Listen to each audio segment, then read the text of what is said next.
Meus irmãos, mais uma vez, a paz do Senhor Jesus. Estamos gratos a Deus pelo que Ele fez ontem.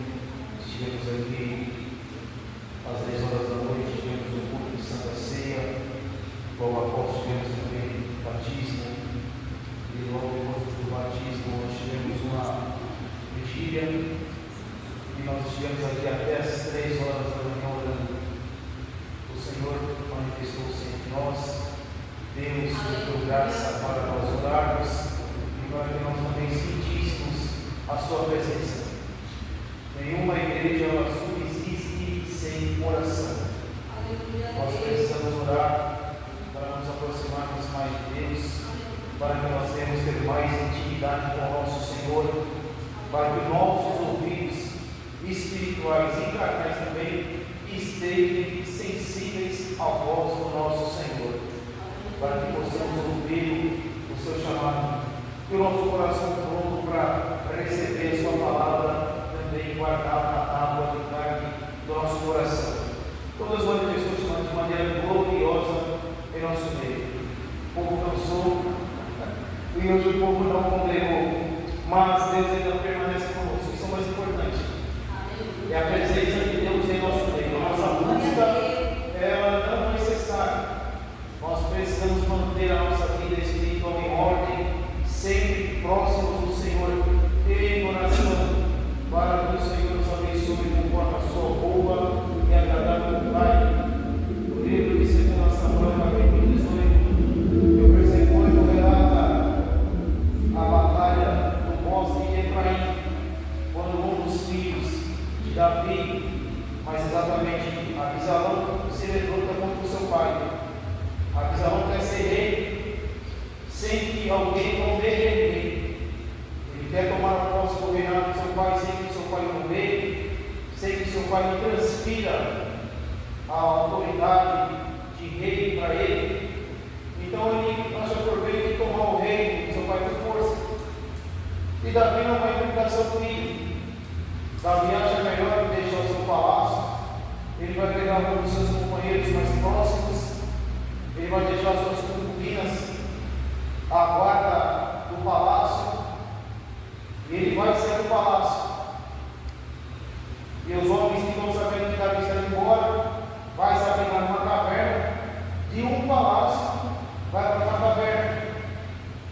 E os sacerdotes vêm com a arca, que também vem embora com Davi, e ele fala para os sacerdotes: quando vocês voltem para trás, exerçam a função de vocês lá, ora a Deus por mim. E os homens choram, ele atravessa o Jordão, vai para uma caverna de Adulão. Mas visto que a batalha era inevitável, os soldados de Davi vão se encontrar com os soldados de Absalão, e o próprio Absalão nessa batalha vai ser morto pelos homens de Davi.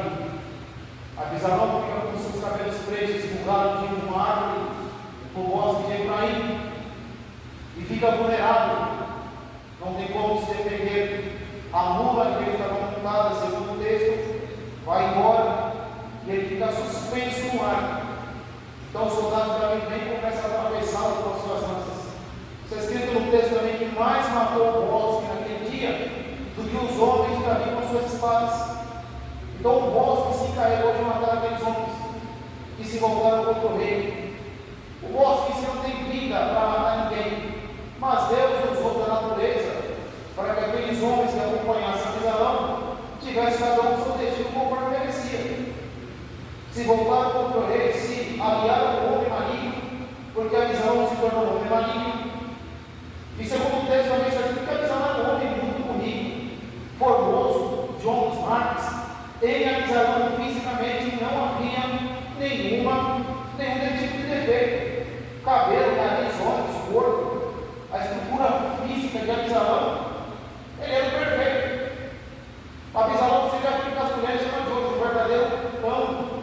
Era um homem bonito, mas não tinha caráter, não tinha índole, não respeitava o pai. Sem contar que Davi foi um homem de guerra, um ótimo general, um ótimo homem que dava com todo tipo de espada, mas Davi foi um péssimo pai, não soube orientar os filhos. E Davi agora vai pagar o preço, não só porque não soube orgulho lá dos filhos, mas esse preço que Davi estava pagando é pela morte de Urias também, que pegou uma mulher que ele havia cometido. Então Deus fala que Deus usou o profeta Natan dizendo que ele daria ao próximo dele o reinado. Alguém o juntaria no seu trono, tomaria a força. E que esse homem deitaria com todas as mulheres de Davi no sol do meio-dia. Abisalão, ele armatem na sagrada do palácio, para que toda a nação visse. E ele vai deitar com todas as esposas de Davi que ficaram à guarda do palácio.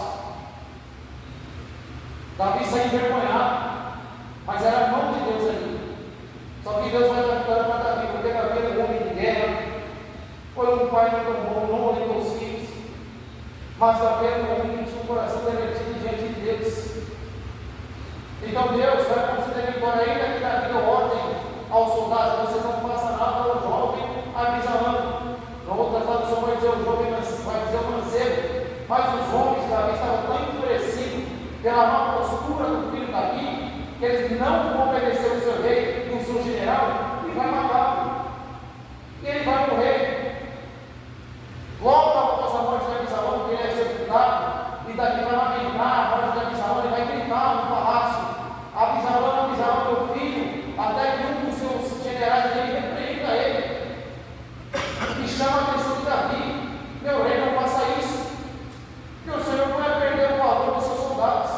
O homem se levantou contra o Senhor, o homem fez guerra contra o Senhor, e o Senhor vai gritando pelo palácio: ai, meu filho, é meu filho. E Davi se recompõe. Mas alguém levanta um pilar de pedras, amontoa pedras, tem um memorial de Abisalão. E esse memorial não é para o Abisalão, mas é para lembrar a toda a nação que Abisalão foi um péssimo filho para o seu pai. Então, todas as vezes que os homens passavam com seus filhos, ou as crianças perguntavam por que daquele pilar de pedras, alguém dizia: porque é memorial de Abisalão. Foi um péssimo filho, se levantou contra o seu pai, desonrou a casa do seu pai, perseguiu seu pai em batalha, e por isso ele morreu. Esse memorial para vocês lembrarem que um mau filho, um mau caminho e a ruína lhe precede. Então Abisalão não professava como um péssimo filho, como um homem que usurpou o trono do pai. Diferente de nós, Deus nos dá acesso para que nós entremos em sua presença. E nós, irmãos, somos homens de carne e osso.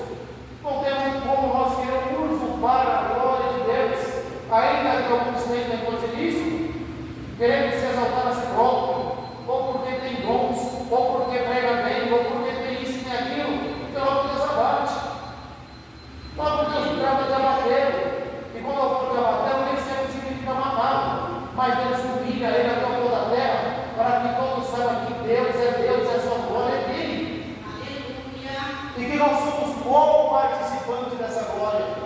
Ele divide por nós se ele quiser, mas quando nós nos colocamos em oração, ou quando nós nos damos a Deus, nos derramamos, abrimos nosso coração, ou nosso coração se derrete na presença do Senhor, Ele nos dá uma pequena partícula da sua glória.